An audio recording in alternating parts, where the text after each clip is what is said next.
The halls are alive with the sound of mathematics, with problems they have posed for 100 years.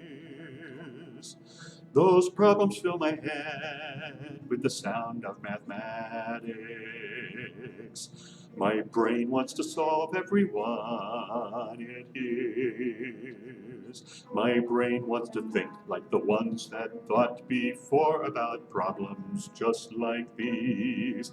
My brain wants to try to find out why this problem is so challenging to solve without the book, though I trip and fall with struggles on my way.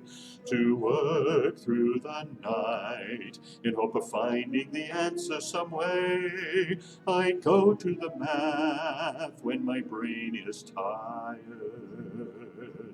I know I will find what I found before. My brain will be blessed with the sound of mathematics, and I'll solve once more.